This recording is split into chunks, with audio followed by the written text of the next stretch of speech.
ನಮಸ್ಕಾರ. ಮುಖ್ಯಾಂಶಗಳು. ಸರ್ದಾರ್ ವಲ್ಲಭಭಾಯಿ ಪಟೇಲ್ ಕ್ರೀಡಾ ಸಂಕೀರ್ಣಕ್ಕೆ ಶಿಲಾನ್ಯಾಸ. ಮೊಟೆರಾ ಕ್ರೀಡಾಂಗಣಕ್ಕೆ ನರೇಂದ್ರ ಮೋದಿ ಹೆಸರು ನಾಮಕರಣ. ಮಾರ್ಚ್ 1ರಿಂದ ದೇಶದಲ್ಲಿ 2ನೇ ಹಂತದ ಕೋವಿಡ್ ಲಸಿಕೆ ಅಭಿಯಾನ. 60 ವರ್ಷ ಮೇಲ್ಪಟ್ಟವರು, ಅನಾರೋಗ್ಯ ಹೊಂದಿರುವವರಿಗೆ ಚುಚ್ಚುಮದ್ದು. ಪ್ರಕಾಶ್ ಜಾವಡೇಕರ್. ಸಮಷ್ಟಿಯ ಹಿತಕ್ಕೆ ಆದ್ಯತೆ. ಜನಕಲ್ಯಾಣದ ಆಶಯ ಈಡೇರಿದಾಗ ಮಾತ್ರ ಪ್ರಜಾತಂತ್ರ ವ್ಯವಸ್ಥೆ ಯಶಸ್ವಿ. ಮುಖ್ಯಮಂತ್ರಿ BS Yediyurappa. Ahmedabad test cricket. Toss ಗೆದ್ದ ಇಂಗ್ಲೆಂಡ್ ಬ್ಯಾಟಿಂಗ್ ಆಯ್ಕೆ. ಆರಂಭಿಕ ಆಘಾತ ನೀಡಿದ ಭಾರತ.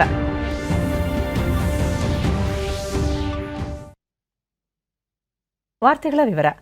ರಾಷ್ಟ್ರಪತಿ ರಾಮನಾಥ್ ಕೋವಿಂದ್ ಅವರಿಂದು ಗುಜರಾತ್ನ ಅಹಮದಾಬಾದ್ನಲ್ಲಿ ನಿರ್ಮಿಸಲಾಗಿರುವ ವಿಶ್ವದ ಬೃಹತ್ ಕ್ರೀಡಾಂಗಣವನ್ನು ಉದ್ಘಾಟಿಸಿದರು. ಇದೇ ವೇಳೆ ಸರ್ದಾರ್ ವಲ್ಲಭಭಾಯಿ ಪಟೇಲ್ ಕ್ರೀಡಾ ಸಂಕೀರ್ಣ ನಿರ್ಮಾಣ ಯೋಜನೆಗೆ ಶಂಕುಸ್ಥಾಪನೆ ನೆರವೇರಿಸಿದರು.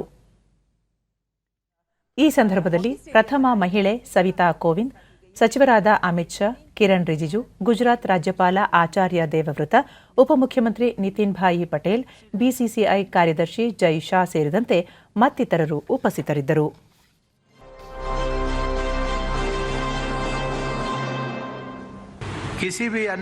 ಬಳಿಕ ರಾಷ್ಟ್ರಪತಿ ರಾಮನಾಥ್ ಕೋವಿಂದ್, ಭಾರತವನ್ನು ಕ್ರಿಕೆಟ್ ಶಕ್ತಿಯ ಕೇಂದ್ರವೆಂದು ಗುರುತಿಸಲಾಗಿದೆ. ಇದೀಗ ವಿಶ್ವದ ಬೃಹತ್ ಕ್ರಿಕೆಟ್ ಕ್ರೀಡಾಂಗಣವೂ ಭಾರತದಲ್ಲಿ ನಿರ್ಮಾಣವಾಗಿದೆ. ಕ್ರಿಕೆಟ್ನಂತೆಯೇ ಬೇರೆ ಕ್ರೀಡೆಗಳನ್ನು ಪ್ರೋತ್ಸಾಹಿಸುವುದು ಅತ್ಯಗತ್ಯ ಎಂದರು. ಸರ್ದಾರ್ ವಲ್ಲಭಭಾಯಿ ಪಟೇಲ್ ಕ್ರೀಡಾ ಸಂಕೀರ್ಣವು ಕ್ರೀಡಾಪಟುಗಳಿಗೆ ಅತ್ಯುತ್ತಮ ಅಭ್ಯಾಸ ತಾಣವಾಗಲಿದೆ.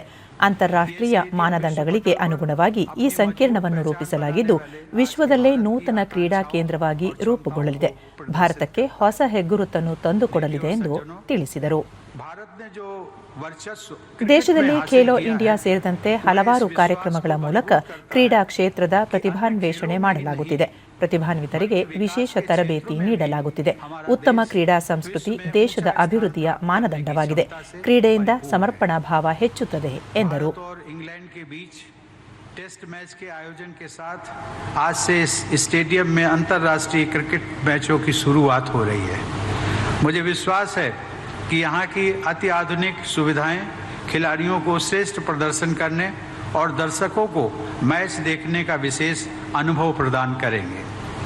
भारत को पावर हाउस ऑफ क्रिकेट अथवा हब ऑफ क्रिकेट भी कहा गया है. इसीलिए यह सर्वथा उपयुक्त है कि विश्व का सबसे बड़ा क्रिकेट स्टेडियम भी अब हमारे देश में ही है.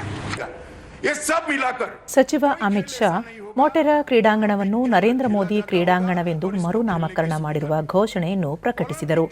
ಕ್ರೀಡಾ ಜಗತ್ತಿಗೆ ಇಂದು ಅವಿಸ್ಮರಣೀಯ ದಿನವಾಗಿದೆ. ಯಾವುದೇ ಬೃಹತ್ ಕ್ರೀಡಾಕೂಟಗಳನ್ನು ಆಯೋಜಿಸಲು ಈ ಕ್ರೀಡಾ ಸಂಕೀರ್ಣವು ಸಹಕಾರಿಯಾಗಲಿದೆ. ಕಾಮನ್ವೆಲ್ತ್, ಏಷ್ಯನ್ ಕ್ರೀಡಾಕೂಟ, ಒಲಿಂಪಿಕ್ ಸೇರಿದಂತೆ ಯಾವುದೇ ಕ್ರೀಡಾಕೂಟಕ್ಕೂ 6 ತಿಂಗಳೊಳಗೆ ವ್ಯವಸ್ಥೆ ಕಲ್ಪಿಸಬಹುದು ಎಂದರು. ಅಹಮದಾಬಾದ್ ಇನ್ನು ಮುಂದೆ ದೇಶದ ಕ್ರೀಡಾ ನಗರವಾಗಿ ರೂಪುಗೊಳ್ಳಲಿದೆ. ಸರ್ದಾರ್ ವಲ್ಲಭಭಾಯಿ ಕ್ರೀಡಾ ಸಂಕೀರ್ಣದಲ್ಲಿ ಎಲ್ಲ ರೀತಿಯ ಕ್ರೀಡೆಗಳಿಗೆ ತರಬೇತಿ ದೊರೆಯಲಿದೆ. 3,000 ಕ್ರೀಡಾಪಟುಗಳು ಹಾಗೂ 250ಕ್ಕೂ ಹೆಚ್ಚು ಕೋಚ್ಗಳಿಗೆ ಅಗತ್ಯ ಸೌಕರ್ಯಗಳನ್ನು ಕಲ್ಪಿಸಲು ವ್ಯವಸ್ಥೆ ಮಾಡಲಾಗಿದೆ. ಮುಂದಿನ 8-10 ವರ್ಷಗಳಲ್ಲಿ ಕ್ರೀಡಾ ಕ್ಷೇತ್ರದಲ್ಲಿ ಅಭೂತಪೂರ್ವ ಬದಲಾವಣೆಯಾಗಲಿದೆ ಎಂದರು.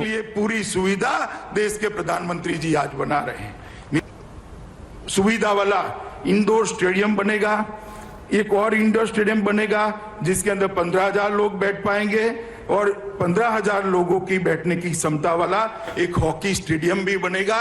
जैसे आज यहाँ नरेंद्र मोदी क्रिकेट स्टेडियम का नामकरण हुआ है, महामहिम के नाम से ही हॉकी के जादूगर ध्यानचंद जी के नाम से वो हॉकी स्टेडियम का भी भूमि पूजन आज ही महामहिम के हाथों से पूरा हुआ है.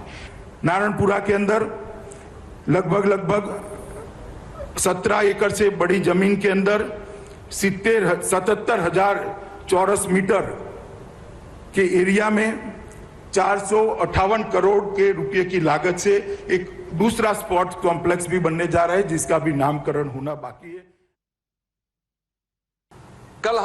ಕೇಂದ್ರ ಕ್ರೀಡಾ ಸಚಿವ ಕಿರಣ್ ರಿಜಿಜು, ಮೊಟೆರಾ ಕ್ರೀಡಾಂಗಣ ಗಾತ್ರದಲ್ಲಷ್ಟೇ ದೊಡ್ಡದಾಗಿಲ್ಲ, ವಿಶ್ವದ ಅತ್ಯಂತ ಆಧುನಿಕ ವ್ಯವಸ್ಥೆಗಳನ್ನೊಳಗೊಂಡ ಕ್ರೀಡಾಂಗಣಗಳಲ್ಲಿ ಒಂದಾಗಿದೆ ಎಂದರು. ನರೇಂದ್ರ ಮೋದಿ ಕ್ರೀಡಾಂಗಣವು 1,10,000 ಆಸನಗಳ ವ್ಯವಸ್ಥೆ ಒಳಗೊಂಡಿದ್ದು ವಿಶ್ವದ ಅತಿದೊಡ್ಡ ಕ್ರಿಕೆಟ್ ಮೈದಾನ ಎಂಬ ಹೆಗ್ಗಳಿಕೆಗೆ ಪಾತ್ರವಾಗಿದೆ. ರಾಷ್ಟ್ರಪತಿಯವರ ಉದ್ಘಾಟನೆಯ ನಂತರ ಭಾರತ ಮತ್ತು ಇಂಗ್ಲೆಂಡ್ ತಂಡಗಳ ನಡುವಿನ ಹೊನಲು ಬೆಳಕಿನ ಟೆಸ್ಟ್ ಪಂದ್ಯಕ್ಕೆ ಇದು ಸಾಕ್ಷಿಯಾಯಿತು. तो उसको पता चलेगा कि ये 21st सेंचुरी का सबसे मॉडर्न स्टेडियम में से भी एक है. ಮಾರ್ಚ್ 1ರಿಂದ ದೇಶದಲ್ಲಿ 2ನೇ ಹಂತದ ಕೋವಿಡ್-19 ಲಸಿಕಾ ಕಾರ್ಯಕ್ರಮ ಆರಂಭವಾಗಲಿದ್ದು, ಹಿರಿಯ ನಾಗರಿಕರಿಗೆ ಲಸಿಕೆ ನೀಡಲು ಸಚಿವ ಸಂಪುಟ ಸಭೆ ಅನುಮೋದನೆ ನೀಡಿದೆ ಎಂದು ಕೇಂದ್ರ ವಾರ್ತಾ ಮತ್ತು ಪ್ರಸಾರ ಖಾತೆ ಸಚಿವ ಪ್ರಕಾಶ್ ಜಾವಡೇಕರ್ ತಿಳಿಸಿದರು. ಸಂಪುಟ ಸಭೆಯ ಕುರಿತು ಸುದ್ದಿಗಾರರಿಗೆ ಮಾಹಿತಿ ನೀಡಿದ ಜಾವಡೇಕರ್, 2ನೇ ಹಂತದ ಲಸಿಕಾ ಕಾರ್ಯಕ್ರಮದ ಮೇಲ್ಪಟ್ಟ ನಾಗರಿಕರು ಹಾಗೂ ವಿವಿಧ ಆರೋಗ್ಯ ಸಮಸ್ಯೆಗಳಿಂದ ಬಳಲುತ್ತಿರುವ 45 ವರ್ಷ ಮೇಲ್ಪಟ್ಟವರಿಗೆ ಲಸಿಕೆ ನೀಡಲು ನಿರ್ಧರಿಸಲಾಗಿದೆ ಎಂದು ತಿಳಿಸಿದರು. 10,000 ಸರ್ಕಾರಿ ಕೇಂದ್ರಗಳು ಹಾಗೂ ಸುಮಾರು 20,000ಕ್ಕೂ ಹೆಚ್ಚು ಖಾಸಗಿ ಆಸ್ಪತ್ರೆಗಳಲ್ಲಿ ಲಸಿಕೆ ನೀಡಲಾಗುವುದು. ಸರ್ಕಾರದ ಆರೋಗ್ಯ ಕೇಂದ್ರಗಳಲ್ಲಿ ಲಸಿಕೆ ಉಚಿತವಾಗಿ ಲಭ್ಯವಿರುತ್ತದೆ. ಖಾಸಗಿ ಆಸ್ಪತ್ರೆಗಳಲ್ಲಿ ನೀಡುವ ಲಸಿಕೆಗೆ ಸದ್ಯದಲ್ಲಿಯೇ ದರ ನಿಗದಿ ಮಾಡಲಾಗುವುದು. ಆಸ್ಪತ್ರೆಗಳ ಪ್ರಮುಖರೊಂದಿಗೆ ಮಾತುಕತೆ ನಡೆಸಿ ಅಂತಿಮ ತೀರ್ಮಾನ ಕೈಗೊಳ್ಳಲಾಗುವುದು ಎಂದರು. ಜನವರಿ 16ರಿಂದ ಆರಂಭವಾಗಿರುವ ಮೊದಲ ಹಂತದ ಲಸಿಕಾ ಕಾರ್ಯಕ್ರಮದಲ್ಲಿ ಇದುವರೆಗೆ 1,07,67,000 ಜನರಿಗೆ ಲಸಿಕೆ ನೀಡಲಾಗಿದೆ ಎಂದರು. ಪುದುಚೇರಿ ವಿಧಾನಸಭೆ ವಿಸರ್ಜನೆಗೆ ಸಚಿವ ಸಂಪುಟ ಅನುಮೋದನೆ ನೀಡಿದೆ ಎಂದು ಇದೇ ಸಂದರ್ಭದಲ್ಲಿ ಪ್ರಕಾಶ್ ಜಾವಡೇಕರ್ ತಿಳಿಸಿದರು. 10,000 सरकारी केंद्रों पर और लगभग 20,000 से भी ज्यादा प्राइवेट केंद्रों पर हॉस्पिटल्स में ये टीकाकरण होगा.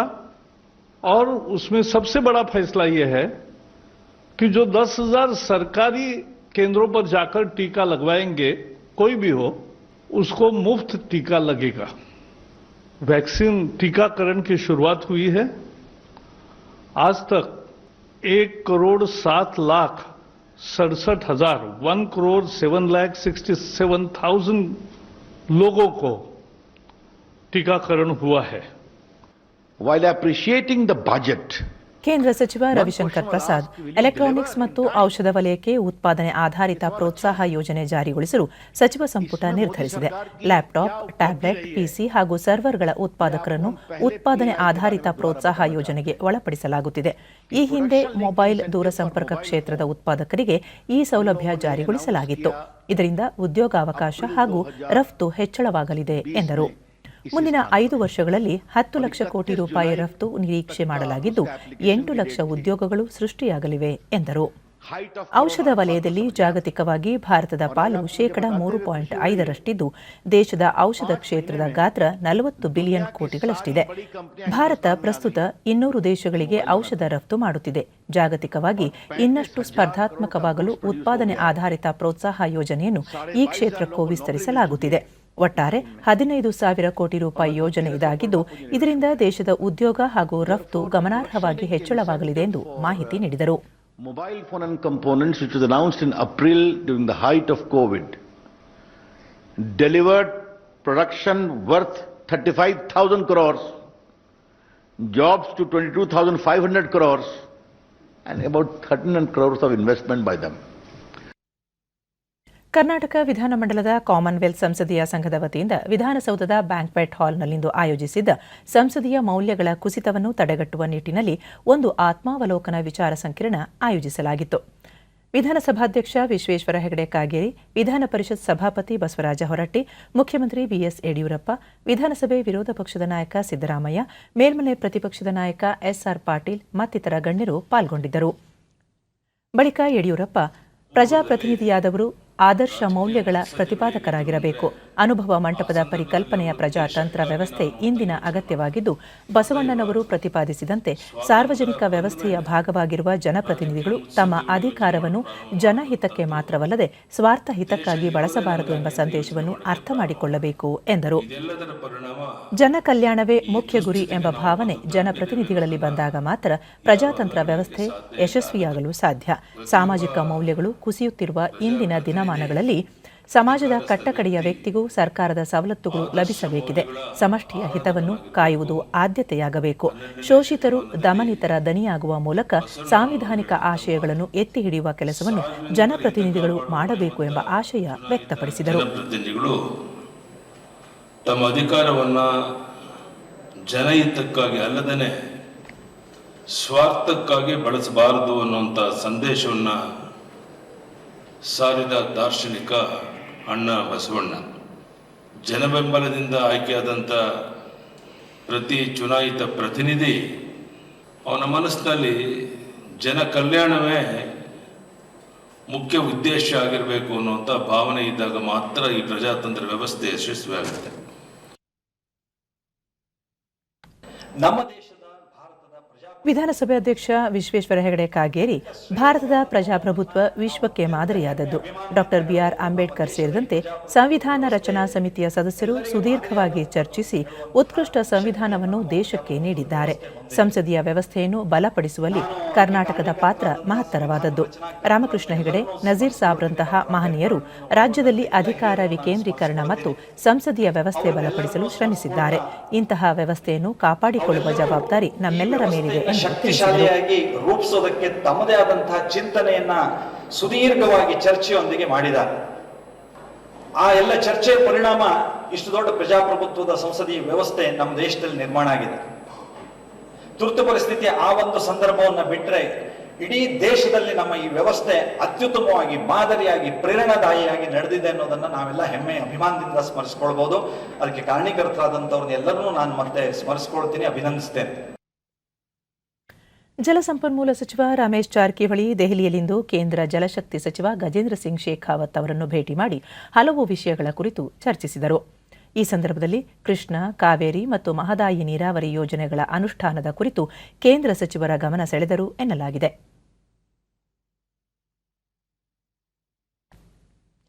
ಬೆಂಗಳೂರಿನ ಅರಣ್ಯ ಭವನದಲ್ಲಿಂದು ಆಯೋಜಿಸಲಾಗಿದ್ದ ಅರಣ್ಯಾಧಿಕಾರಿಗಳ ಕಾರ್ಯಾಗಾರಕ್ಕೆ ಮುಖ್ಯಮಂತ್ರಿ ಬಿಎಸ್ ಯಡಿಯೂರಪ್ಪ ಚಾಲನೆ ನೀಡಿದರು. ಅರಣ್ಯ ಸಚಿವ ಅರವಿಂದ ಲಿಂಬಾವಳಿ, ಇಲಾಖೆಯ ಅಪರ ಮುಖ್ಯ ಕಾರ್ಯದರ್ಶಿ ಸಂದೀಪ್ ದವೆ ಮತ್ತಿತರರು ಉಪಸ್ಥಿತರಿದ್ದರು. ಬಳಿಕ ಯಡಿಯೂರಪ್ಪ, ಕರ್ನಾಟಕದ ಪಶ್ಚಿಮ ಘಟ್ಟ ಪ್ರದೇಶ ಜೀವ ವೈವಿಧ್ಯದ ತಾಣವಾಗಿದೆ. ರಾಜ್ಯದ 60%ಕ್ಕೂ ಹೆಚ್ಚು ಅರಣ್ಯ ಪ್ರದೇಶ ಪಶ್ಚಿಮ ಘಟ್ಟದಲ್ಲಿರುವುದು ವಿಶೇಷ. ರಾಜ್ಯದ ಬಹುತೇಕ ಜೀವನದಿಗಳ ಉಗಮ ಸ್ಥಾನವೂ ಇದೇ ಆಗಿದೆ.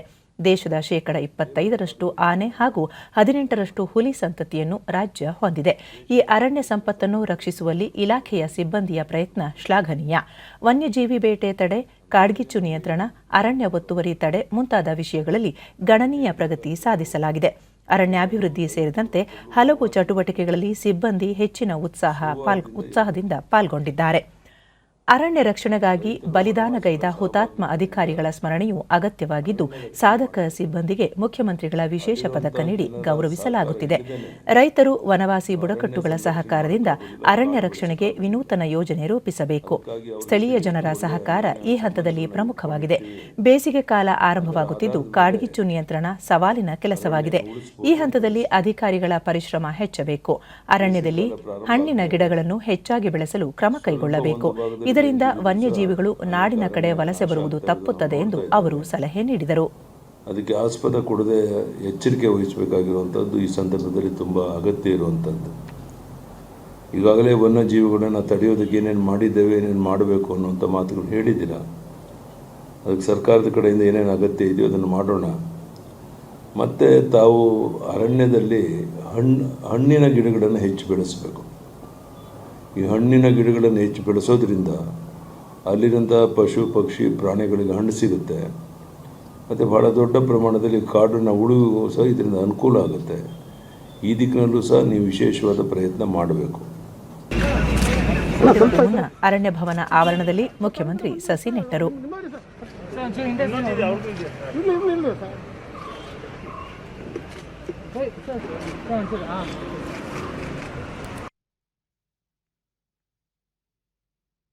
ಚಿಕ್ಕಬಳ್ಳಾಪುರ ತಾಲೂಕಿನ ಹಿರೇನಾಗವೇಲಿ ಗ್ರಾಮದಲ್ಲಿ ನಿನ್ನೆ ನಡೆದ ಗಣಿಗಾರಿಕೆ ಜಿಲೆಟಿನ್ ಸ್ಫೋಟ ಪ್ರಕರಣಕ್ಕೆ ಸಂಬಂಧಿಸಿದಂತೆ 4 ಆರೋಪಿಗಳನ್ನು ಪೊಲೀಸರು ವಶಕ್ಕೆ ಪಡೆದಿದ್ದಾರೆ. ರಾಘವೇಂದ್ರ ರೆಡ್ಡಿ, ಪ್ರವೀಣ್, ರಿಯಾಜ್ ಮತ್ತು ಮಧುಸೂದನ್ ರೆಡ್ಡಿ ಬಂಧಿತ ಆರೋಪಿಗಳು. ಆಂಧ್ರಪ್ರದೇಶದ ಗೋರಂಟ್ಲಾದಿಂದ ಬಂಧಿಸಿ ಈ ಆರೋಪಿಗಳನ್ನು ಕರೆತರಲಾಗಿತ್ತು. ಈ ನಡುವೆ ಗಣಿ ಮತ್ತು ಭೂವಿಜ್ಞಾನ ಸಚಿವ ಮುರುಗೇಶ್ ನಿರಾಣಿ ನಿನ್ನೆ ರಾತ್ರಿ ಘಟನಾ ಸ್ಥಳಕ್ಕೆ ಭೇಟಿ ನೀಡಿ ಪರಿಶೀಲಿಸಿದರು. ಈ ಸಂದರ್ಭದಲ್ಲಿ ಅವರು ಸ್ಫೋಟ ಸಂಭವಿಸಿ ಸಾವು ನೋವು ಉಂಟಾಗಿದ್ದು ವಿಷಾದನೀಯ. ಘಟನೆಯಲ್ಲಿ 6 ಮಂದಿ ಮೃತಪಟ್ಟಿರುವುದು ತೀವ್ರ ಆಘಾತ ಉಂಟಾಗಿದೆ. ಗಣಿ ಪ್ರದೇಶಗಳಲ್ಲಿ ಈ ರೀತಿ ಸ್ಫೋಟ ಸಂಭವಿಸದಂತೆ ಮತ್ತು ಅಕ್ರಮ ಗಣಿಗಾರಿಕೆ ತಡೆಯುವ ನಿಟ್ಟಿನಲ್ಲಿ ಜಿಲ್ಲಾಡಳಿತ ಹಾಗೂ ತಮ್ಮ ಇಲಾಖೆಯಿಂದ ಸೂಕ್ತ ಕ್ರಮಗಳನ್ನು ತೆಗೆದುಕೊಳ್ಳಲಾಗುತ್ತಿದೆ. ಕಡ್ಡಾಯವಾಗಿ ಪರವಾನಗಿ ಪಡೆದು ಗಣಿಗಾರಿಕೆಗೆ ಅನುಮತಿ ಪಡೆಯುವುದು ಅಗತ್ಯ ಎಂದು ಹೇಳಿದರು. ರಾಜ್ಯದಲ್ಲಿ ಅಕ್ರಮ ಗಣಿಗಾರಿಕೆ ನಿಯಂತ್ರಣ ಮತ್ತು ಗಣಿಗಾರಿಕೆಯಿಂದ ಸರ್ಕಾರಕ್ಕೆ ಹೆಚ್ಚಿನ ಆದಾಯ ತರುವ ನಿಟ್ಟಿನಲ್ಲಿ ಮತ್ತು ಕಟ್ಟಕಡೆಯ ವ್ಯಕ್ತಿಗೂ ಸುಗಮವಾಗಿ ಮರಳು ಮತ್ತು ಜೆಲ್ಲಿ ಸಿಗುವಂತೆ ಮಾಡಲು ಸರ್ಕಾರ ಹೊಸ ಗಣಿ ನೀತಿಯನ್ನು ಜಾರಿಗೆ ತರಲಿದೆ ಎಂದು ಮುರುಗೇಶ್ ನಿರಾಣಿ ತಿಳಿಸಿದರು. ಎಕ್ಸ್ಪ್ಲೋಸಿವ್ ಯಾವ ರೀತಿ ಉಪಯೋಗ ಮಾಡಬೇಕು ಅನ್ನೋಂಥರ ಕಡೆ ಅವರು ಇದನ್ನು ಸುಮ್ಮನೆ ಕೂತಿಲ್ಲ. ಶಿವಮೊಗ್ಗ ಘಟನೆ ಆದಮೇಲೆ ಮತ್ತು ಆದಾಗ ಈಗ ನಿಮ್ಮ ಕಣ್ಣು ಮುಂದೆ ನೀವು ನಮ್ಗಿಂತ ಹೆಚ್ಚು ಜಾಸ್ತಿ ಸಮಯ ನೀವೇ ಇಲ್ಲಿ ಕೊಟ್ಟಿದ್ದೀರಿ. ಯಾವ ರೀತಿ ಆಯ್ತು ಅನ್ನೋದು ನಿಮಗೇನೆ ಮಾಹಿತಿ ಇದೆ. ಅಲ್ಲಿ ಒಂದು ಇರುವಂಥ ಸ್ಪಾಟ್ದಲ್ಲಿರುವಂಥ ಎಕ್ಸ್ಪ್ಲೋಸಿವನ್ನು ಇಲ್ಲಿ ಹೊರಗಡೆ ತರುವಂಥ ಸಂದರ್ಭದಲ್ಲಿ ಈ ಘಟನೆ ನಡೆದಿದೆ. ಇದರಲ್ಲಿ ಸರ್ಕಾರ ಮತ್ತು ಇದರಲ್ಲಿ ಇನ್ವಾಲ್ವ್ ಆಗಿದ್ದಾರೆ ಅನ್ನುವಂಥದ್ದನ್ನು ಆರೋಪ ಮಾಡಬೇಕಾದ್ರೆ ಅವರು ಅನುಭವಿಗಳಿದ್ದಾರೆ. ಅವ್ರಿಗೆ ಎಲ್ಲ ಸಂಪೂರ್ಣವಾಗಿರುವಂಥ ಮಾಹಿತಿ ಇದೆ. ಇದು ಮತ್ತು ಮೈನಿಂಗ್ ಮಾಡುವಂಥದ್ರ ಕಡೆ ಈಗ ನೀವು ಮೈನಿಂಗ್ ಪಾಲಿಸಿನೂ ತರ್ತಾ ಇದ್ದೀವಿ. ಹೊಸದಾಗಿರುವಂಥ ಮೈನಿಂಗ್ ಪಾಲಿಸಿದಲ್ಲಿ ಇವತ್ತಿನವರೆಗೂ ಮೈನಿಂಗ್ ಪಾಲಿಸಿ ಇಲ್ಲ. ಯಾವ ರೀತಿ ನಮ್ಮ ಇಂಡಸ್ಟ್ರಿಯಲ್ ಪಾಲಿಸಿಗಳಿದೆ, ಈ ಮೈನಿಂಗ್ ಮಾಡುವಂಥ ಪಾಲಿಸಿಗಳ ಬಗ್ಗೆ ತರುವಂಥದ್ದು. ಕೆಲವೊಂದು ಕಡೆ ರಿಪೀಟ್ ಆಗುವಂಥ ಜಿ ಎಸ್ ಟಿಗಳಾಗಿರುವಂಥದ್ದಾಗಿರ್ಬೋದು. ಕೆಲವೊಂದು ಸಲ ಒಂದು ಟ್ರಿಪ್ ಪಾಸ್ ಕೊಟ್ಟು ಅದರಲ್ಲಿ ಮೇಲಿನ 10 ಲೋಡನ್ನು ಟ್ರಾನ್ಸ್ಫರ್ ಮಾಡುವಂಥದ್ದಾಗಿರ್ಬೋದು. ಈ ರೀತಿ ಎಲ್ಲವುಗಳನ್ನು ತಪ್ಪಿಸಲಿಕ್ಕೆ ಸರ್ಕಾರಕ್ಕೂ ರೆವಿನ್ಯೂ ಜಾಸ್ತಿ ಬರಬೇಕು ಮತ್ತು ಇಲ್ಲಿಗಲಾಗಿ ಮೈನಿಂಗ್ ಆಗುವಂಥದ್ದು ತಪ್ಪಬೇಕು. ನಂತರ ಸುಲಭವಾಗಿ ಕಟ್ಟಕಡೆ ಮನುಷ್ಯನಿಗೆ ಉಸುಕು ಮತ್ತು ಜಲ್ಲಿ ಸಿಗಬೇಕು. ಅದ್ರ ಸಲುವಾಗಿ ನಾವೇನು ವಿಚಾರ ಮಾಡಿದ್ದೀವಿ, ಇದರಲ್ಲಿ ಕಡುಬಡವರು ಇರುವಂಥ ಆಶ್ರಯ ಮನೆ ಕಟ್ಟುವಂಥದ್ದು ಇರ್ಬೋದು, ರೈತರು ಹೊಲದಲ್ಲಿ ಮನೆ ಕಟ್ಸ್ಕೊಳ್ಳುವಂಥದ್ದು ಇರ್ಬೋದು. ಇಂಥವ್ರು ಎಲ್ಲದಕ್ಕೂ ಈ ಕೊರೋನಾ ಸೋಂಕು ನಿಯಂತ್ರಣಕ್ಕೆ ಮುಂಚೂಣಿಯಲ್ಲಿ ಕಾರ್ಯನಿರ್ವಹಿಸಿದ ಆರೋಗ್ಯ ಕ್ಷೇತ್ರದ ವೈದ್ಯಕೀಯ ಸಿಬ್ಬಂದಿಗೆ ಆದ್ಯತೆ ಮೇರೆಗೆ ಪ್ರಥಮ ಹಾಗೂ ದ್ವಿತೀಯ ಹಂತದಲ್ಲಿ ಲಸಿಕೆ ನೀಡುವ ಕಾರ್ಯ ಪ್ರಗತಿಯಲ್ಲಿದೆ. ಪ್ರಥಮ ಹಂತ ಹಾಗೂ ದ್ವಿತೀಯ ಹಂತದಲ್ಲಿ ಲಸಿಕೆ ಪಡೆದ ನಾರಾಯಣ ನೇತ್ರಾಲಯದ ವ್ಯವಸ್ಥಾಪಕ ನಿರ್ದೇಶಕ ಡಾಕ್ಟರ್ ಡಿಡಿ ನ್ಯೂಸ್ನೊಂದಿಗೆ ಭುಷಂಗಿ ಶೆಟ್ಟಿಯವರು ಕೊರೋನಾ ವಿರುದ್ಧದ ಹೋರಾಟದಲ್ಲಿ ವಿಶ್ವದ ಬೆರಳೆಣಿಕೆಯ ದೇಶಗಳ ಪೈಕಿ ಭಾರತವು ಪ್ರಮುಖ ಪಾತ್ರ ವಹಿಸಿದೆ. ದೇಶದಲ್ಲಿ 2 ಲಸಿಕೆಗಳನ್ನು ಆವಿಷ್ಕರಿಸಲಾಗಿದ್ದು, ಇದರಿಂದ ಸೋಂಕು ನಿರ್ಮೂಲನೆಗೆ ದೊಡ್ಡ ಶಕ್ತಿ ದೊರಕಿದಂತಾಗಿದೆ. ಮೊದಲ ಹಂತದಲ್ಲಿ ಆರೋಗ್ಯ ಕಾರ್ಯಕರ್ತರಿಗೆ ಲಸಿಕೆ ನೀಡುತ್ತಿದ್ದು, 2ನೇ ಹಂತದಲ್ಲಿ ಗಂಭೀರ ಆರೋಗ್ಯ ಸಮಸ್ಯೆ ಇರುವವರಿಗೆ, ಆ ಬಳಿಕ ನಾಗರಿಕರಿಗೆ ಲಸಿಕೆ ನೀಡುವ ಸರ್ಕಾರದ ನಿರ್ಧಾರ ಉತ್ತಮವಾಗಿದೆ ಎಂದರು. ಕಳೆದ ತಿಂಗಳು ತಮ್ಮನ್ನು ಸೇರಿದಂತೆ ನಾರಾಯಣ ನೇತ್ರಾಲಯದ ಆರೋಗ್ಯ ಕಾರ್ಯಕರ್ತರೆಲ್ಲರಿಗೂ ಲಸಿಕೆ ನೀಡಲಾಗಿತ್ತು. 28 ದಿನಗಳ ಬಳಿಕ ಮತ್ತೆ ಲಸಿಕೆ ಪಡೆದಿದ್ದು, ಯಾವುದೇ ಅಡ್ಡ ಪರಿಣಾಮಗಳಿಲ್ಲದೆ ಆರೋಗ್ಯವಾಗಿದ್ದೇವೆ. ಕೆಲವು ರಾಜ್ಯಗಳಲ್ಲಿ ರೂಪಾಂತರಿ ಕೊರೋನಾ ಸೋಂಕು ಹೆಚ್ಚುತ್ತಿದ್ದು, ಜನರು ಊಹಾಪೋಹಗಳಿಗೆ ಕಿವಿಗೊಡದೆ ತಪ್ಪದೆ ಲಸಿಕೆ ಪಡೆಯಬೇಕು. ಜೊತೆಗೆ ಮಾಸ್ಕ್, ವ್ಯಕ್ತಿಗತ ಅಂತರ, ಸ್ಯಾನಿಟೈಸರ್ ಇತ್ಯಾದಿ ಸುರಕ್ಷತಾ ಕ್ರಮಗಳನ್ನು ಪಾಲಿಸಬೇಕು ಎಂದು ಕರೆ ನೀಡಿದರು. ಇವಾಗ ಆಫ್ಟರ್ 28 ಡೇಸ್ ಮುಗಿದ ಮೇಲೆ ಇವಾಗ ಸೆಕೆಂಡ್ ಬೂಸ್ಟರ್ ಡೋಸ್ ಕೂಡ ಇವಾಗ ಕೊಟ್ಟಾಗಿದೆ. ತುಂಬ ಖುಷಿಯಾಗ್ತಿದೆ. ನಾನು ಕೂಡ ಈ ಲಸಿಕೆಯನ್ನು ತಗೊಂಡಿದ್ದೀನಿ. ನನಗೆ ಏನು ತೊಂದರೆ ಆಗಿಲ್ಲ. ಫಸ್ಟ್ ಡೋಸಲ್ಲೂ ತೊಂದರೆ ಆಗಿಲ್ಲ. ಇವಾಗ ಮೊನ್ನೆ ಬೂಸ್ಟರ್ ಡೋಸ್ ತಗೊಂಡು ಒಂದು 4-5 ದಿವಸ ಆಯಿತು. ಏನು ಕೊಂಚ ಕೂಡ ತೊಂದರೆ ಇಲ್ಲ. ನಾರಾಯಣ ನೇತ್ರಾಲಯದ ಮುಖ್ಯ ಆಡಳಿತಾಧಿಕಾರಿ ಎಸ್ಕೆ ಮಿತ್ತಲ್ ಕೊರೋನಾ ಸೋಂಕು ನಿಯಂತ್ರಣಕ್ಕೆ ಹಾಗೂ ಸಾರ್ವಜನಿಕರ ಆರೋಗ್ಯ ವೃದ್ಧಿಗೆ ಶ್ರಮಿಸಿದ ಕೋವಿಡ್ ಸೇನಾನಿಗಳಿಗೆ ಪ್ರಥಮ ಆದ್ಯತೆಯಲ್ಲಿ ಲಸಿಕೆ ನೀಡಿದ್ದು ಸಹಕಾರಿಯಾಗಿದೆ. ಲಸಿಕೆ ಸಂಪೂರ್ಣ ಸುರಕ್ಷಿತವಾಗಿದ್ದು, ಜನತೆ ಧೈರ್ಯವಾಗಿ ಲಸಿಕೆ ಪಡೆದು ಕೊರೋನಾ ವಿರುದ್ಧದ ಹೋರಾಟಕ್ಕೆ ಕೈಜೋಡಿಸಬೇಕು ಎಂದು ತಿಳಿಸಿದರು. Our workforce has been vaccinated. The first dose has been given to almost about 90%, and the second dose of vaccination is in process. ದೇಶದಲ್ಲಿ ಕೋವಿಡ್-19 ಸೋಂಕು ನಿಯಂತ್ರಣಕ್ಕೆ ಕರ್ನಾಟಕ ಸೇರಿದಂತೆ ವಿವಿಧ ರಾಜ್ಯಗಳಿಗೆ ಕೇಂದ್ರ ಆರೋಗ್ಯ ಸಚಿವಾಲಯ ಉನ್ನತ ತಂಡವನ್ನು ನಿಯೋಜಿಸಿದೆ. ಸಚಿವಾಲಯದ ಜಂಟಿ ಕಾರ್ಯದರ್ಶಿ ನೇತೃತ್ವದ 3 ಸದಸ್ಯರ ತಂಡವನ್ನು ನಿಯೋಜಿಸಲಾಗಿದ್ದು, ಈ ತಂಡ ಕರ್ನಾಟಕ, ಮಹಾರಾಷ್ಟ್ರ, ಕೇರಳ, ಛತ್ತೀಸ್ಗಢ, ಮಧ್ಯಪ್ರದೇಶ, ಗುಜರಾತ್, ಪಂಜಾಬ್, ತಮಿಳುನಾಡು ರಾಜ್ಯಗಳಿಗೆ ಭೇಟಿ ನೀಡಲಿದೆ. ಈ ಸಂದರ್ಭದಲ್ಲಿ ರಾಜ್ಯಗಳ ಜತೆಗೂಡಿ ಸೋಂಕು ನಿಯಂತ್ರಣಕ್ಕೆ ಕಟ್ಟುನಿಟ್ಟಿನ ಕ್ರಮಗಳನ್ನು ಕೈಗೊಳ್ಳಲಿದೆ. ಈ ನಡುವೆ ಸಚಿವಾಲಯ 4 ರಾಜ್ಯಗಳು ಹಾಗೂ ಜಮ್ಮು ಕಾಶ್ಮೀರ ಕೇಂದ್ರಾಡಳಿತಕ್ಕೆ ಸೋಂಕು ನಿಯಂತ್ರಣ ಸಂಬಂಧ ಕಟ್ಟುನಿಟ್ಟಿನ ಕ್ರಮ ಕೈಗೊಳ್ಳುವಂತೆ ಸೂಚನೆ ನೀಡಿದೆ. ಮಧ್ಯಪ್ರದೇಶ, ಮಹಾರಾಷ್ಟ್ರ, ಪಂಜಾಬ್, ಛತ್ತೀಸ್ಗಢ ರಾಜ್ಯಗಳು ಹಾಗೂ ಜಮ್ಮು ಕಾಶ್ಮೀರ ಆಡಳಿತಕ್ಕೆ ಈ ಕುರಿತು ಪತ್ರ ಬರೆದಿರುವ ಆರೋಗ್ಯ ಸಚಿವಾಲಯ ಆರೋಗ್ಯ ಕ್ಷೇತ್ರ ಮತ್ತು ಇತರ ಮುಂಚೂಣಿ ಕಾರ್ಯಕರ್ತರಿಗೆ ಲಸಿಕೆ ಹಾಕಿಸುವಂತೆ ನಿರ್ದೇಶನ ನೀಡಿದೆ. ಕೆಲವು ಜಿಲ್ಲೆಗಳಲ್ಲಿ ಸೋಂಕು ತೀವ್ರವಾಗಿ ಹೆಚ್ಚಳವಾಗುತ್ತಿರುವ ಕಾರಣ ಆರೋಗ್ಯ ಕಾರ್ಯಕರ್ತರಿಗೆ ಶೀಘ್ರದಲ್ಲಿ ಕೋವಿಡ್-19 ಲಸಿಕೆ ಹಾಕಿಸಬೇಕೆಂದು ಸೂಚನೆ ನೀಡಿದೆ. ದೇಶದಲ್ಲಿ ಕಳೆದ 24 ಗಂಟೆಗಳಲ್ಲಿ 13,742 ಕೋವಿಡ್-19 ಹೊಸ ಪ್ರಕರಣಗಳು ಬೆಳಕಿಗೆ ಬಂದಿವೆ. ಇದರೊಂದಿಗೆ ದೇಶದಲ್ಲಿ ಒಟ್ಟು ಸೋಂಕಿತರ ಸಂಖ್ಯೆ 1,10,30,176ಕ್ಕೆ ಏರಿಕೆಯಾಗಿದೆ ಎಂದು ಕೇಂದ್ರ ಆರೋಗ್ಯ ಸಚಿವಾಲಯ ತಿಳಿಸಿದೆ. ಇದುವರೆಗೆ 1,07,26,702 ಮಂದಿ ಗುಣಮುಖರಾಗುವುದರೊಂದಿಗೆ ಚೇತರಿಕೆ ಪ್ರಮಾಣ ,97.25ಕ್ಕೆ ಏರಿಕೆಯಾಗಿದೆ. ಒಟ್ಟು 1,46,907 ಸಕ್ರಿಯ ಪ್ರಕರಣಗಳಿದ್ದು ,1.33%. ಇದುವರೆಗೆ 1,56,567 ಮಂದಿ ಮೃತಪಟ್ಟಿದ್ದು ಈ ಪ್ರಮಾಣ ,1.42%. ದೇಶಾದ್ಯಂತ ಕೋವಿಡ್-19 ಲಸಿಕೆ ಅಭಿಯಾನ ಜಾರಿಗೊಂಡ ನಂತರ ಇದುವರೆಗೆ 1,21,65,598 ಮಂದಿಗೆ ಲಸಿಕೆ ನೀಡಲಾಗಿದೆ ಎಂದು ಸಚಿವಾಲಯ ತಿಳಿಸಿದೆ. ದೇಶದಲ್ಲಿ ಕೊರೋನಾ ವೈರಸ್ ಸೋಂಕು ಪರೀಕ್ಷಾ ಸಾಮರ್ಥ್ಯದಲ್ಲಿ ಹೆಚ್ಚಳ ಮಾಡಲಾಗಿದೆ. ಇದುವರೆಗೆ 21,30,36,275 ಮಂದಿಯ ಮಾದರಿಗಳನ್ನು ಪರೀಕ್ಷಿಸಲಾಗಿದೆ ಎಂದು ಭಾರತೀಯ ವೈದ್ಯಕೀಯ ಸಂಶೋಧನಾ ಸಂಸ್ಥೆ ಐಸಿಎಂಆರ್ ತಿಳಿಸಿದೆ. ಸರ್ಕಾರಿ ಮತ್ತು ಖಾಸಗಿ ಪ್ರಯೋಗಾಲಯಗಳು ಸೇರಿದಂತೆ ನಿನ್ನೆ ಒಂದೇ ದಿನ 8,05,844 ಮಾದರಿಗಳ ಪರೀಕ್ಷೆ ನಡೆಸಲಾಗಿದೆ ಎಂದು ಐಸಿಎಂಆರ್ ತಿಳಿಸಿದೆ. ರೈತರನ್ನು ಸಬಲೀಕರಣಗೊಳಿಸುವ ಉದ್ದೇಶದಿಂದ ಪ್ರಾರಂಭಿಸಲಾಗಿರುವ ಪ್ರಧಾನಮಂತ್ರಿ ಕಿಸಾನ್ ಸಮ್ಮಾನ್ ನಿಧಿ ಯೋಜನೆ ಜಾರಿಗೊಂಡು ಇಂದಿಗೆ 2 ವರ್ಷ ಪೂರೈಸಿದೆ. 2019ನೇ ಸಾಲಿನ ಫೆಬ್ರವರಿ 24ರಂದು ಉತ್ತರ ಪ್ರದೇಶದ ಗೋರಖ್ಪುರದಲ್ಲಿ ನಡೆದ ಕಾರ್ಯಕ್ರಮದಲ್ಲಿ ಪ್ರಧಾನಿ ನರೇಂದ್ರ ಮೋದಿ ಅವರು ಕಿಸಾನ್ ಸಮ್ಮಾನ್ ನಿಧಿ ಯೋಜನೆಗೆ ಚಾಲನೆ ನೀಡಿದ್ದರು. ಈ ಯೋಜನೆಯಡಿ ದೇಶದ ಪ್ರತಿಯೊಬ್ಬ ರೈತನ ಖಾತೆಗೆ ವಾರ್ಷಿಕವಾಗಿ 6,000 ರೂಪಾಯಿ ಆರ್ಥಿಕ ನೆರವು ನೀಡಲಾಗುತ್ತಿದೆ. ತಲಾ 2,000ದಂತೆ 3 ಕಂತುಗಳಲ್ಲಿ ರೈತರ ಬ್ಯಾಂಕ್ ಖಾತೆಗೆ ನೇರವಾಗಿ ಹಣ ಜಮೆ ಮಾಡಲಾಗುತ್ತದೆ. ಸಣ್ಣ ರೈತರಿಗೆ ಈ ಯೋಜನೆಯಿಂದ ಭಾರೀ ಪ್ರಯೋಜನವಾಗಿದೆ. ಬಿತ್ತನೆ ಬೀಜ ಖರೀದಿ ಸೇರಿದಂತೆ ಇನ್ನಿತರ ಸಂದರ್ಭದಲ್ಲಿ ರೈತರು ಕೃಷಿ ಪೂರಕ ಚಟುವಟಿಕೆಗಳಿಗೆ ಬಳಸಲು ಆರ್ಥಿಕ ಬೆಂಬಲ ಸಿಕ್ಕಂತಾಗಿದೆ. ಈ ಯೋಜನೆ ಜಾರಿಗೊಂಡ ನಂತರ ಇದುವರೆಗೆ ರೈತರ ಖಾತೆಗೆ 1,10,000 ಕೋಟಿಗೂ ಅಧಿಕ ಮೊತ್ತದ ಹಣವನ್ನು ಜಮಾ ಮಾಡಲಾಗಿದೆ.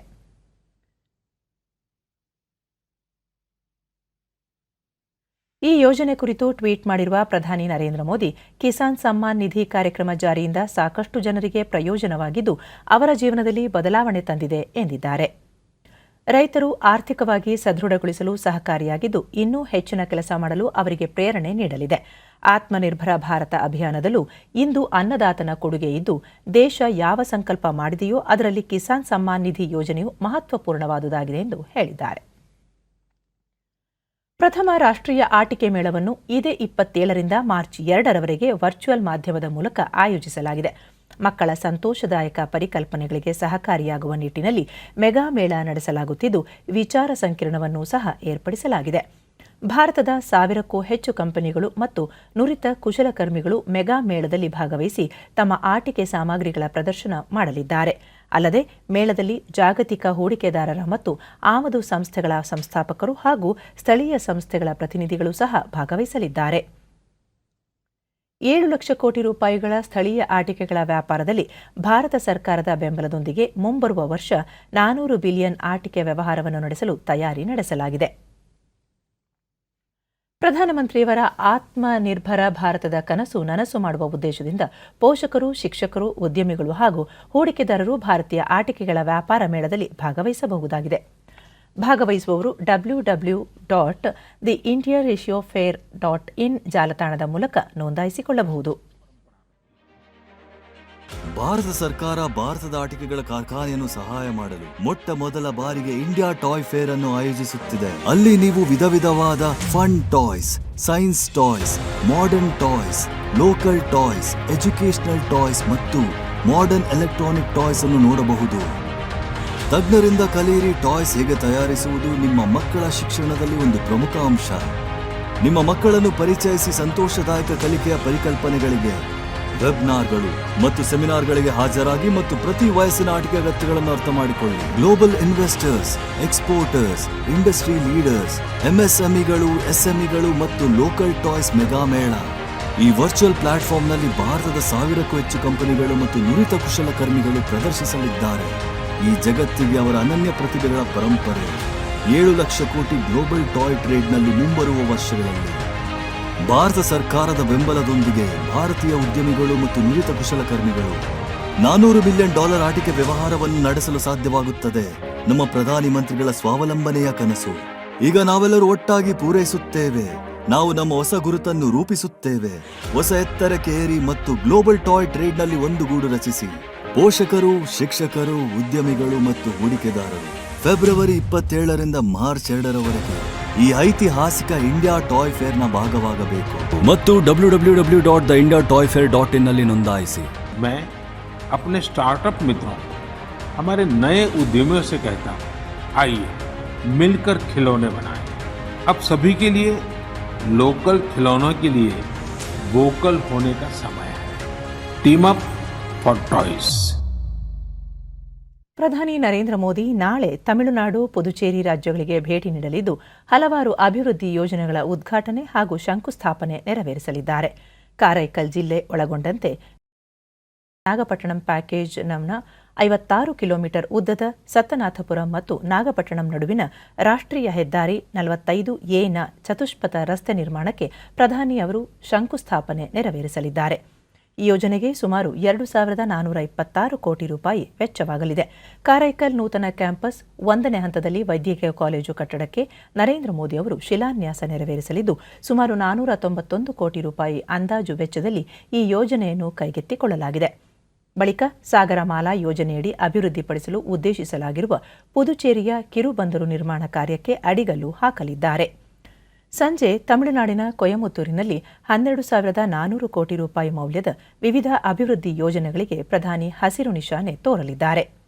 ನೈವೇಲಿಯಲ್ಲಿ 8,000 ಕೋಟಿ ರೂಪಾಯಿ ವೆಚ್ಚದಲ್ಲಿ ಸ್ಥಾಪಿಸಲಾಗಿರುವ ನೂತನ ಉಷ್ಣ ವಿದ್ಯುತ್ ಸ್ಥಾವರವನ್ನು ದೇಶಕ್ಕೆ ಸಮರ್ಪಣೆ ಮಾಡಲಿದ್ದಾರೆ. ಈ ಸ್ಥಾವರದಿಂದ ತಮಿಳುನಾಡು, ಕರ್ನಾಟಕ, ಕೇರಳ, ಆಂಧ್ರಪ್ರದೇಶ, ತೆಲಂಗಾಣ, ಪುದುಚೇರಿಗಳಿಗೆ ಅನುಕೂಲವಾಗಲಿದೆ. ರಾಷ್ಟ್ರೀಯ ಕೃಷಿ ಮತ್ತು ಗ್ರಾಮೀಣಾಭಿವೃದ್ಧಿ ಬ್ಯಾಂಕ್ ವತಿಯಿಂದ ಬೆಂಗಳೂರಿನಲ್ಲಿಂದು ಸಾಲ ಮೇಳ ಹಮ್ಮಿಕೊಳ್ಳಲಾಗಿತ್ತು. ಸರ್ಕಾರದ ಮುಖ್ಯ ಕಾರ್ಯದರ್ಶಿ ಪಿ ರವಿಕುಮಾರ್, ನಬಾರ್ಡ್ ವ್ಯವಸ್ಥಾಪಕ ನೀರಜ್ ಕುಮಾರ್, ಅಪರ ಮುಖ್ಯ ಕಾರ್ಯದರ್ಶಿ ಹಾಗೂ ಅಭಿವೃದ್ಧಿ ಆಯುಕ್ತರಾದ ವಂದಿತಾ ಶರ್ಮಾ ಮತ್ತಿತರರು ಉಪಸ್ಥಿತರಿದ್ದರು. ಈ ಸಂದರ್ಭದಲ್ಲಿ ರಾಜ್ಯದ ಅಭಿವೃದ್ಧಿಗೆ ಸಂಬಂಧಿಸಿದ ಕೈಪಿಡಿಯೊಂದನ್ನು ಬಿಡುಗಡೆ ಮಾಡಿದರು.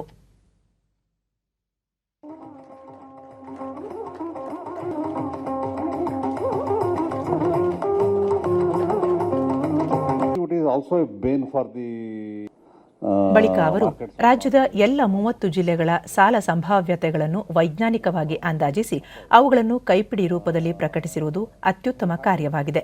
2021ರಲ್ಲಿ ಕೋವಿಡ್ ಸೋಂಕು ಮತ್ತು ಮಾರುಕಟ್ಟೆ ಸಮಸ್ಯೆಗಳ ನಡುವೆಯೂ ರಾಜ್ಯದ ಕೃಷಿಗೆ ಉತ್ಪಾದನಾ ಪ್ರಮಾಣ ತಗ್ಗಿರಲಿಲ್ಲ. ಮಾರುಕಟ್ಟೆ ಇಲ್ಲದ ಕಾರಣದಿಂದ ರೈತರು ಸಂಕಷ್ಟ ಅನುಭವಿಸಬೇಕಾಯಿತು. 2022ರಲ್ಲಿ ಕೃಷಿ ಕ್ಷೇತ್ರ ಮತ್ತೆ ಚೇತರಿಸಿಕೊಳ್ಳುತ್ತಿರುವುದು ಆಶಾದಾಯಕ ಸಂಗತಿ ಎಂದು ಅಭಿಪ್ರಾಯಪಟ್ಟರು. We should do. Now this hopefully the state focus paper would like to should address those issues. One is this improving agricultural productivity. Our productivity is one of the lowest in the world in most of the crops. ಅಭಿವೃದ್ಧಿ ಆಯುಕ್ತೆ ವಂದಿತಾ ಶರ್ಮಾ, ಕೈಗಾರಿಕೆ ಮತ್ತು ಮಾಹಿತಿ ತಂತ್ರಜ್ಞಾನ ಕ್ಷೇತ್ರದಲ್ಲಿ ಕರ್ನಾಟಕ ಮುಂಚೂಣಿಯಲ್ಲಿದ್ದು ಸರಕು ಮತ್ತು ಸೇವಾ ತೆರಿಗೆ ಬೆಳವಣಿಗೆ ಪ್ರಮಾಣ ಗಣನೀಯವಾಗಿದೆ. ಆದರೆ ಕೃಷಿ ಕ್ಷೇತ್ರಕ್ಕೆ ಅಗತ್ಯವಾದ ಪ್ರೋತ್ಸಾಹ ಸಿಗುತ್ತಿಲ್ಲ. ಮುಂದಿನ ದಿನಗಳಲ್ಲಿ ಕೃಷಿ ಕ್ಷೇತ್ರವನ್ನು ಬಲಪಡಿಸುವ ಕೆಲಸ ಆಗಬೇಕಾಗುತ್ತದೆ ಎಂದು ತಿಳಿಸಿದರು.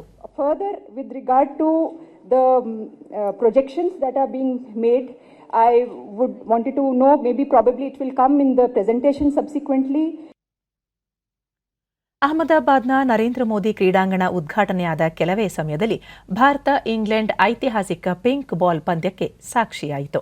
ಈ ಪಂದ್ಯದಲ್ಲಿ ಸಾಂಪ್ರದಾಯಿಕ ಕೆಂಪು ಚೆಂಡಿನ ಬದಲಾಗಿ ಗುಲಾಬಿ ಬಣ್ಣದ ಚೆಂಡನ್ನು ಬಳಕೆ ಮಾಡಲಾಗುತ್ತಿದೆ. ಪ್ರಸ್ತುತ ಭಾರತ ಇಂಗ್ಲೆಂಡ್ ನಡುವಿನ 3ನೇ ಟೆಸ್ಟ್ ಪಂದ್ಯ ನಡೆಯುತ್ತಿದ್ದು ಟಾಸ್ ಗೆದ್ದ ಇಂಗ್ಲೆಂಡ್ ಬ್ಯಾಟಿಂಗ್ ಆಯ್ಕೆ ಮಾಡಿಕೊಂಡಿದೆ. ಇತ್ತೀಚಿನ ವರದಿ ಬಂದಾಗ ಇಂಗ್ಲೆಂಡ್ 5 ವಿಕೆಟ್ ನಷ್ಟಕ್ಕೆ 81 ರನ್ ಗಳಿಸಿದೆ. 3ನೇ ಟೆಸ್ಟ್ ಪಂದ್ಯ ಇಂದಿನಿಂದ ಫೆಬ್ರವರಿ 28ರವರೆಗೆ ನಡೆಯಲಿದೆ. 4ನೇ ಪಂದ್ಯ ಮಾರ್ಚ್ 4ರಿಂದ 8ರವರೆಗೆ ನಡೆಯಲಿದೆ. ಕೊನೆಯಲ್ಲಿ ಮತ್ತೊಮ್ಮೆ ಮುಖ್ಯಾಂಶಗಳು. ಸರ್ದಾರ್ ವಲ್ಲಭಭಾಯಿ ಪಟೇಲ್ ಕ್ರೀಡಾ ಸಂಕೀರ್ಣಕ್ಕೆ ಶಿಲಾನ್ಯಾಸ. ಮೊಟೆರಾ ಕ್ರೀಡಾಂಗಣಕ್ಕೆ ನರೇಂದ್ರ ಮೋದಿ ಹೆಸರು ನಾಮಕರಣ. ಮಾರ್ಚ್ 1ರಿಂದ ದೇಶದಲ್ಲಿ 2ನೇ ಹಂತದ ಕೋವಿಡ್ ಲಸಿಕೆ ಅಭಿಯಾನ. 60 ವರ್ಷ ಮೇಲ್ಪಟ್ಟವರು, ಅನಾರೋಗ್ಯ ಹೊಂದಿರುವವರಿಗೆ ಚುಚ್ಚುಮದ್ದು. ಪ್ರಕಾಶ್ ಜಾವಡೇಕರ್. ಸಮಷ್ಟಿಯ ಹಿತಕ್ಕೆ ಆದ್ಯತೆ. ಜನಕಲ್ಯಾಣದ ಆಶಯ ಈಡೇರಿದಾಗ ಮಾತ್ರ ಪ್ರಜಾತಂತ್ರ ವ್ಯವಸ್ಥೆ ಯಶಸ್ವಿ. ಮುಖ್ಯಮಂತ್ರಿ ಬಿಎಸ್ ಯಡಿಯೂರಪ್ಪ. ಮತ್ತು ಅಹಮದಾಬಾದ್ ಟೆಸ್ಟ್ ಕ್ರಿಕೆಟ್ ಟಾಸ್ ಗೆದ್ದ ಇಂಗ್ಲೆಂಡ್ ಬ್ಯಾಟಿಂಗ್ ಆಯ್ಕೆ. ಆರಂಭಿಕ ಆಘಾತ ನೀಡಿದ ಭಾರತ.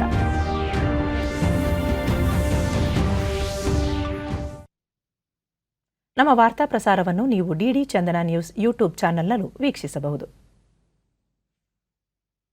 ನಮ್ಮ ಮುಂದಿನ ವಾರ್ತಾ ಪ್ರಸಾರ ಸಂಜೆ 7 ಗಂಟೆಗೆ ಡಿಡಿ ಚಂದನದಲ್ಲಿ. ನಮಸ್ಕಾರ.